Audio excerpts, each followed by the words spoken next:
maintaining authenticity while using artificial intelligence as part of your marketing on today's special episode of the Artificial Intelligence Podcast.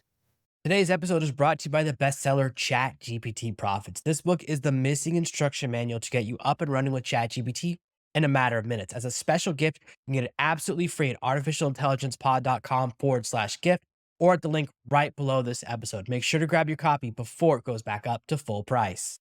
Are you tired of dealing with your boss? Do you feel underpaid and underappreciated? If you want to make it online, fire your boss, and start living your retirement dreams now, then you come to the right place. Welcome to the Artificial Intelligence Podcast Show, where you will learn how to use artificial intelligence to open new revenue streams and make money while you sleep. Presented live from a tropical island in the South Pacific by best-selling author Jonathan Green. Now, here's your host. Now, I'm really excited to have you here, Emmanuel, because this is the most common question I get from people, which is, how can I use AI without losing my voice? And my feeling is this, because most people's interpretation of using AI is I get AI to make the content for me. And that's what people think is the biggest AI use case. And when you do that, of course, it's going to start to lose your voice because you're replacing your voice with it. But as someone who really is focused on ethics and authenticity, how can people, what's a better answer for that question than the one that I've been giving people? Yeah, the idea with AI is, it's a very powerful tool, and the leverage that it provides us as marketing professionals is phenomenal. But this question is super pertinent. And what I found to be the best way to start to manage that, you've got to have some content to point the GPTs at, right? So you don't want to just you don't want the AI to develop your content for you, because it'll just be bland and boring. We know this. It'll just basically take an average of all the content that's happened pre-2021 and push that out for you. So what I do is for instance, take and I attach my books to the platform, and then I reference my past work and get the answer to my past work. That's one solution. So one thing that I notice as someone who uses AI a lot is there are certain words that ChatGPT or different AIs will use that are not normal words. Yep. And certain sentence structures that it uses all the time. Whenever I see a sentence structure with too many dependent clauses, I know it's an AI written sentence. If there's 3 subjects and 3 objects, if it says you, your friends, and your family are all experiencing A, B, and C, that's such a common AI written structure. It's a really big giveaway for me, as well as words like pondering, which it uses all the time for me, and landscape, which uses all the time for me. Okay. And I do know that for different people, it uses different words that are unnatural, but that some people never get landscape. They always get realm. I never get realm. They mean the same thing. And it will always say something like in the coming digital landscape. And what happens is if it's your first time seeing it, you don't realize that it's like a giveaway. Yeah. At the same time, it's as though you'd never heard a Russian accent before, so you don't realize that it's a Russian accent. So the first time I was in Europe, I met someone from Wales. I was like, wow, your accent is so elegant. But to English people, Welsh is a low accent. I was like, it sounds musical to me. I still love the Welsh accent. So there's such a temptation to use content because it's the first time using AI and the content doesn't sound bad. It's the first time it ever sounded almost human that we get so excited we start posting that content. And the problem with a push button solution is that anyone can push the button. So if there's no complexity in generating the content, then anyone can do it, which means our blog posts, our social media posts become a commodity. Anyone can hit that button. There's nothing that makes you special.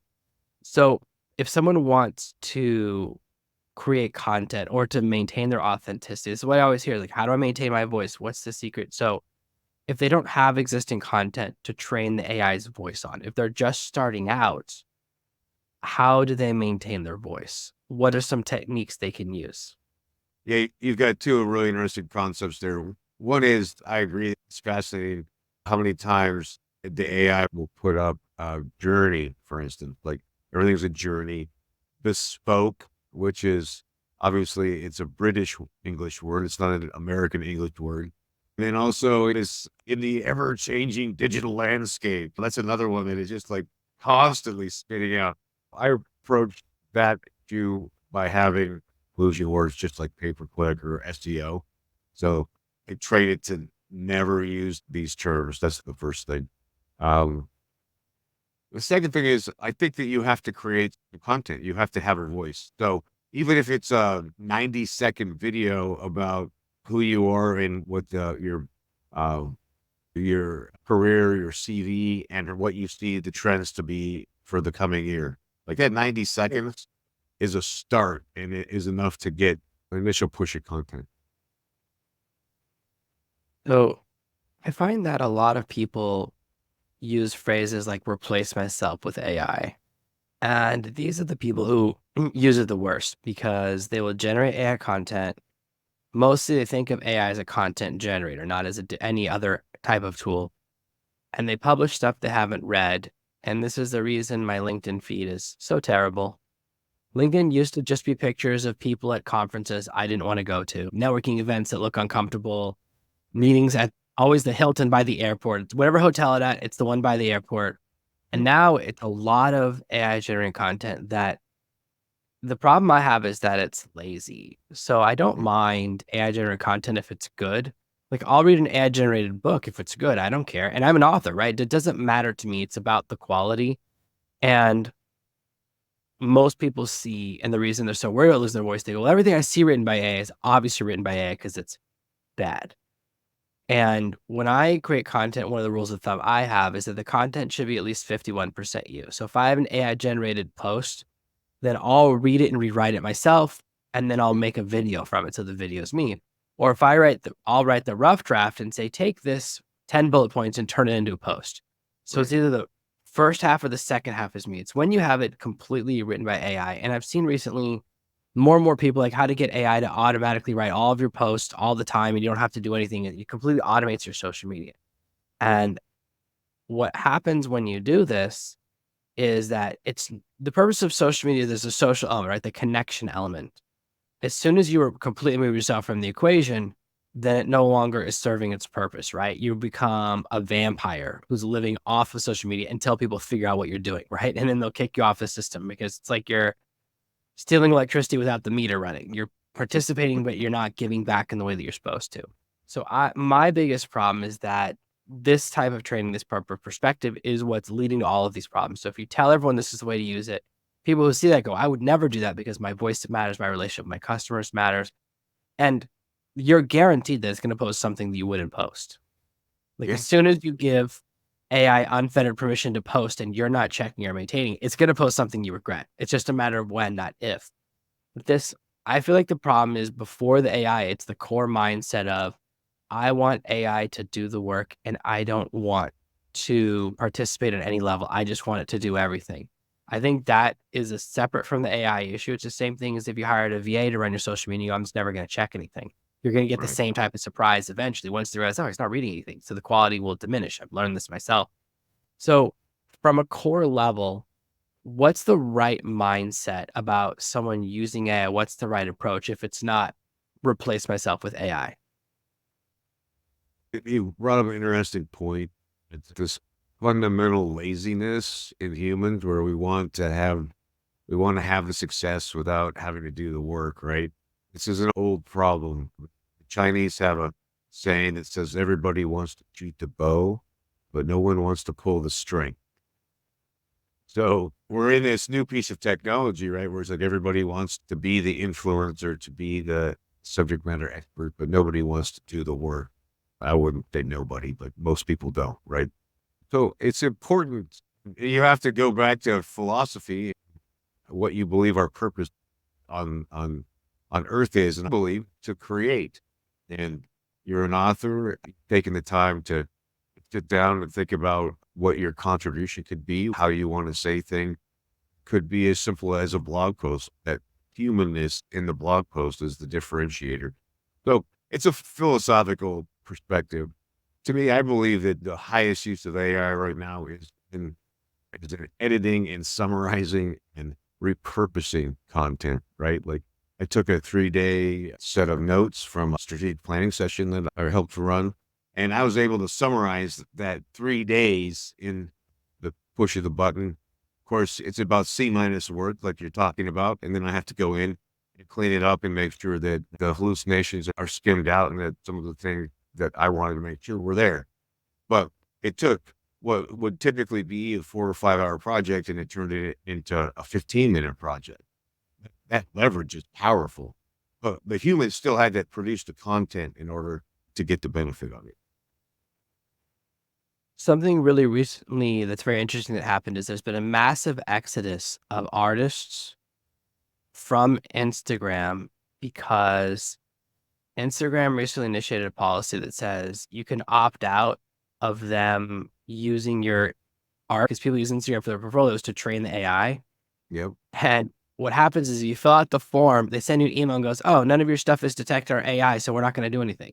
So it's actually a fake form, which enraged at least 100,000 people in the last 3 days before recording this have switched to a new platform called Kara, which the core central thesis is no AI generated images allowed. And the central idea is that there's a huge, and I believe this, as someone who creates images, I think there's a big difference between sitting down and drawing something by hand for 2 hours versus getting an AI generated image. I don't have a problem with AI generated images being known as AI generated.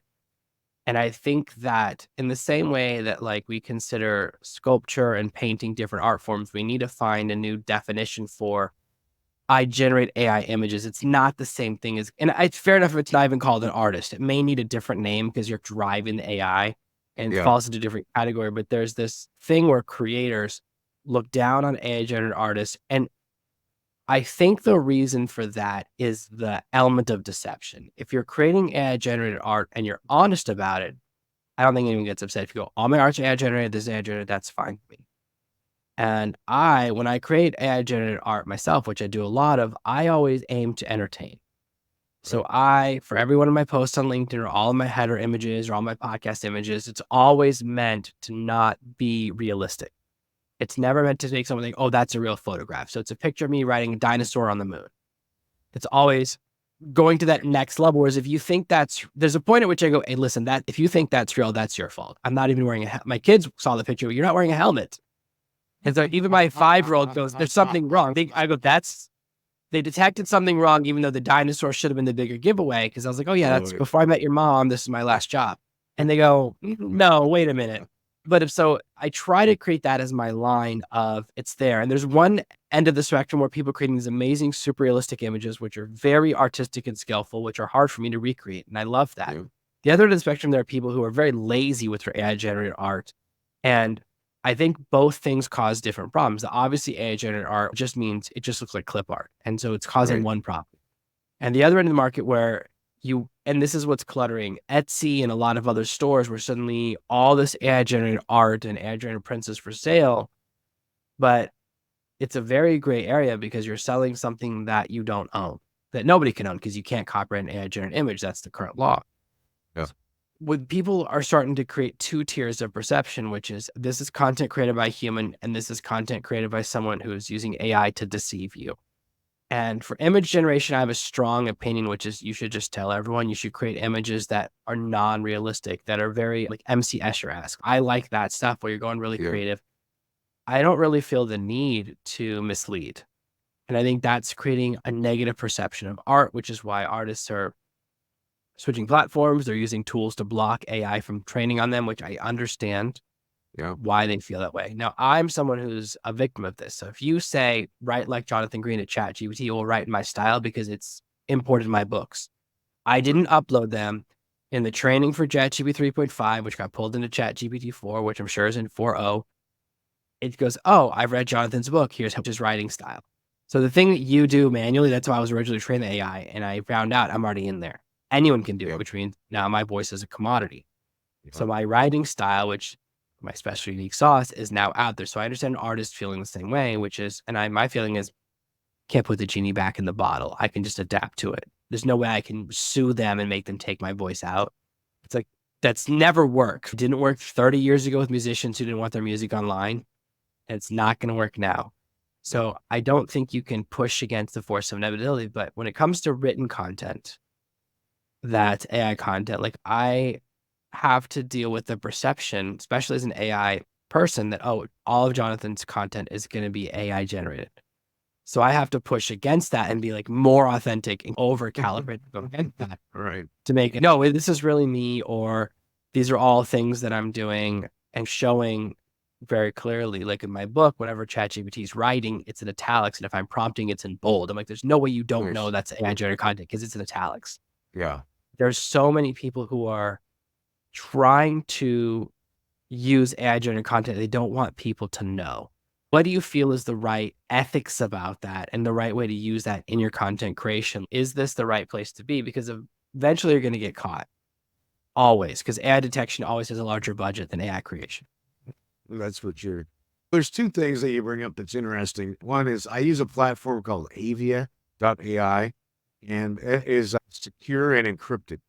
So my content's not training the GPTs. And I think what you're describing is a bummer and part of the wash of all this, right? Is we're figuring out how to manage these new tools. It's unfortunate, but there is a safeguard if you can get on one of these platforms that has encrypted connection with the GPT.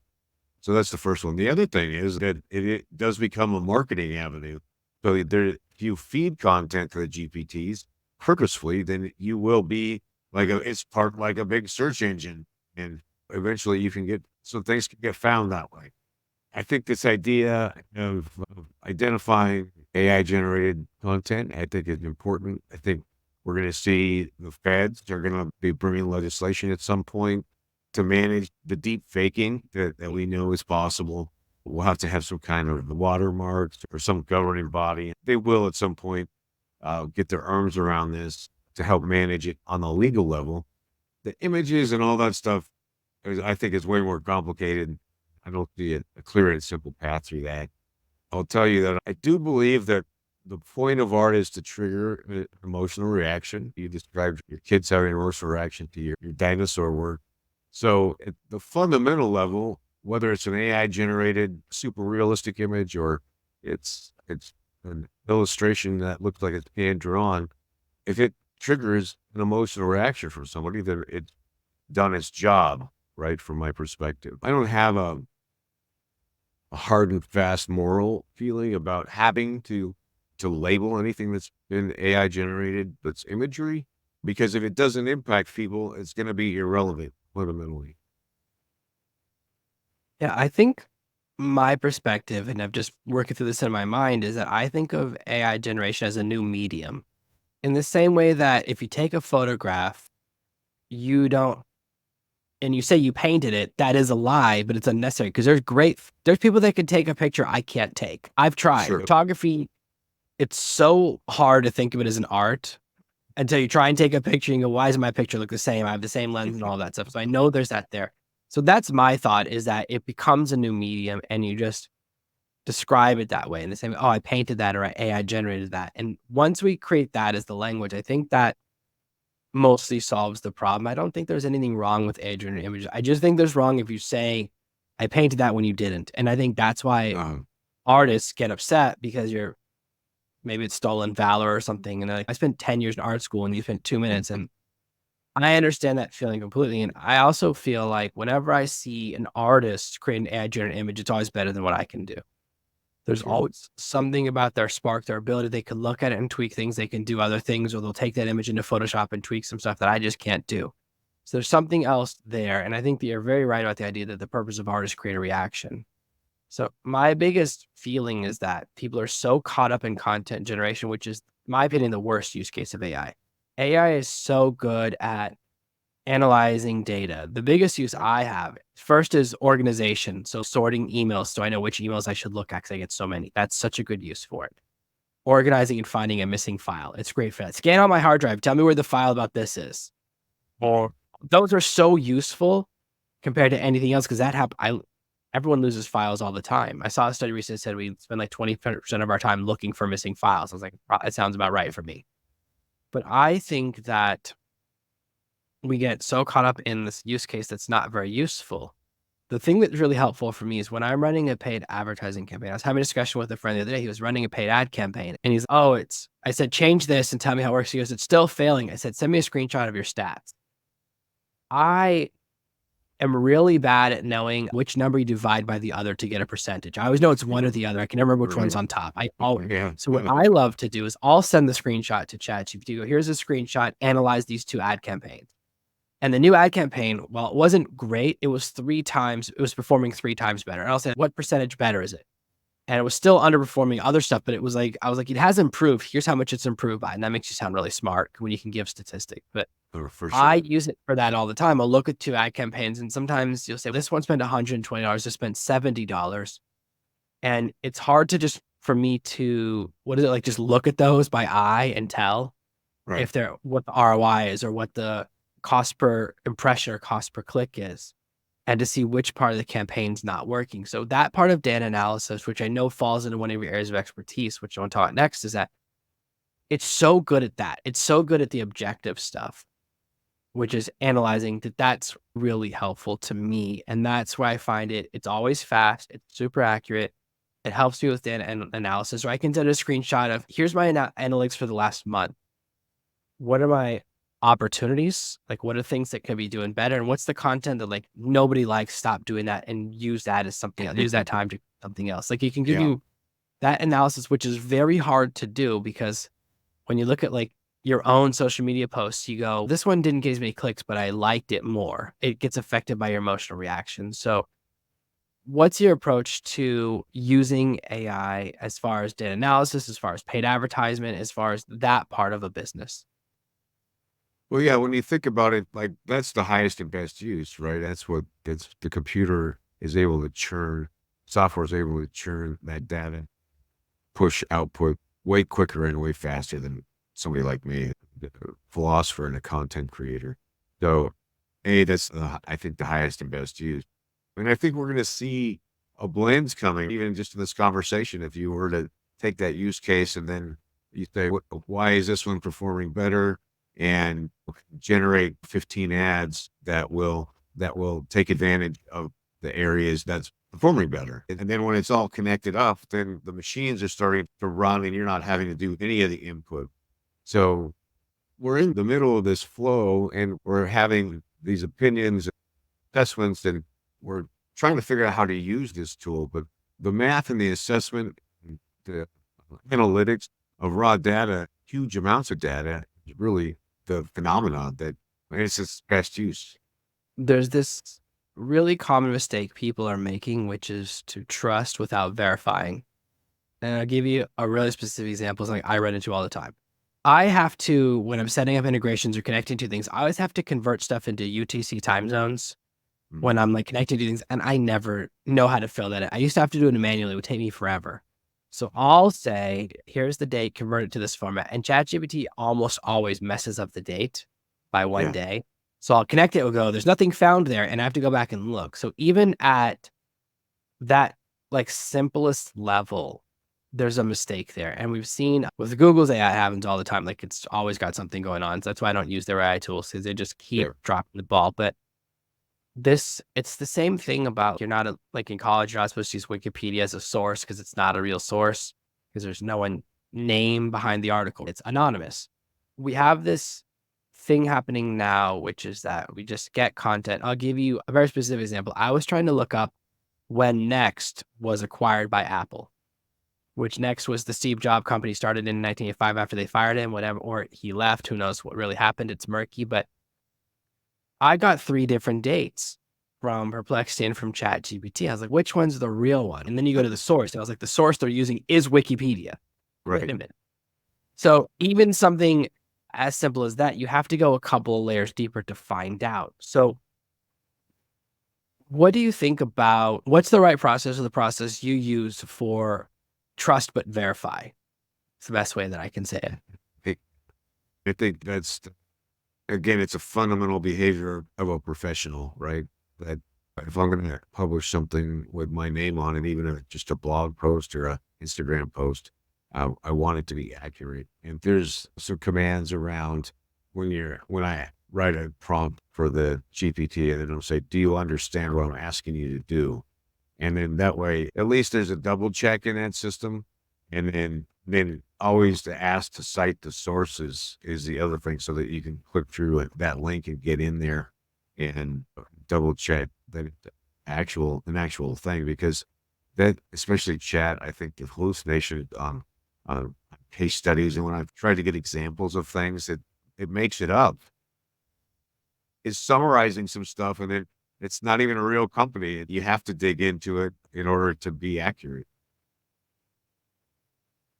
What do you think is the biggest mistake people are making, like new users of AI or intermediate users of AI? What are they really messing up right now?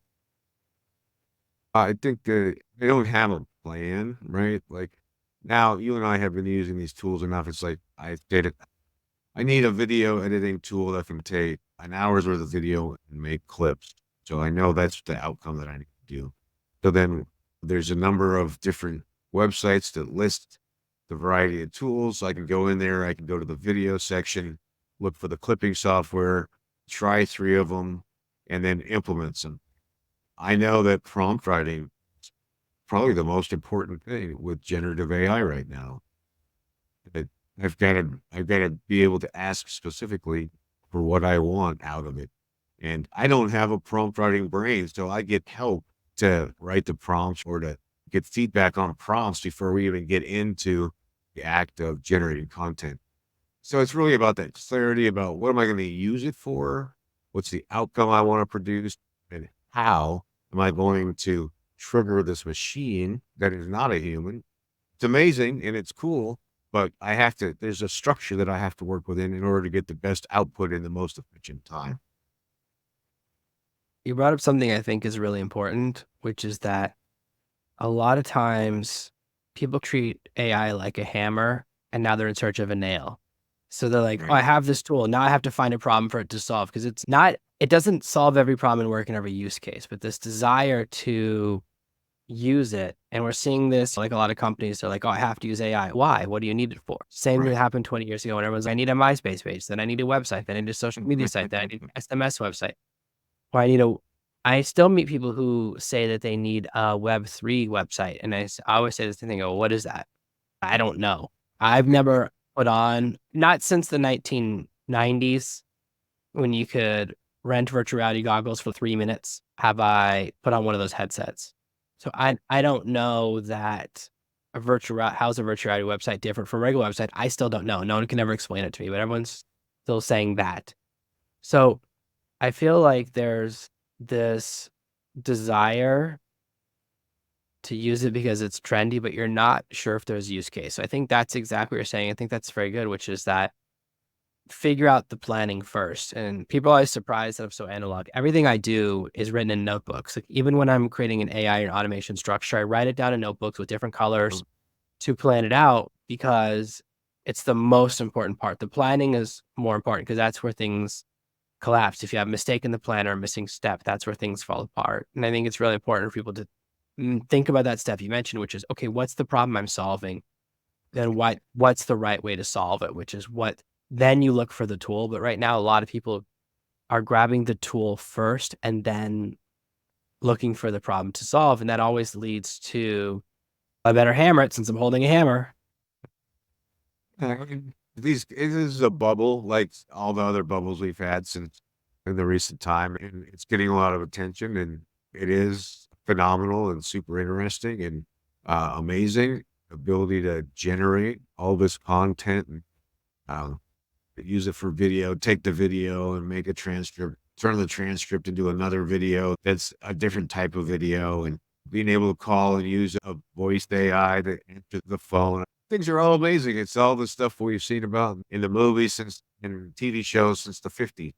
So I love the enthusiasm of that. And that's the inspiration. But if you're going to use it and have it make you money or save you time or actually be the asset that it could be, then yeah, you got to spend a little bit of time to understand the milieu which exists in, and either learn how to do it yourself or get some good help to help you use it for its best use case. Well, I think that's really useful. I think people are really going to enjoy this episode. And for people who want to connect with you, see some of the books you've written, see more of your content, what's the best place to find you online and see all the amazing things that you're doing about maintaining authenticity and using AI the right way? My website's EmanuelRose.com or strategicemarketing.com. And I'm on LinkedIn, and the books are available on Amazon. Amazing. I'll put that in the show notes and below the video on YouTube. Thank you so much for being here for another amazing episode of the Artificial Intelligence Podcast. Thanks for listening to today's episode. Starting with AI can be scary. ChatGPT Profits is not only a bestseller, but also the missing instruction manual to make mastering ChatGPT a breeze. Bypass the hard stuff and get straight to success with ChatGPT Profits. As always, I would love for you to support the show by paying full price on Amazon. But you can get it absolutely free for a limited time at artificialintelligencepod.com/gift. Thank you for listening to this week's episode of the Artificial Intelligence Podcast. Make sure to subscribe so you never miss another episode. We'll be back next Monday with more tips and tactics on how to leverage AI to escape that rat race. Head over to artificialintelligencepod.com now to see past episodes, leave a review, and check out all of our socials.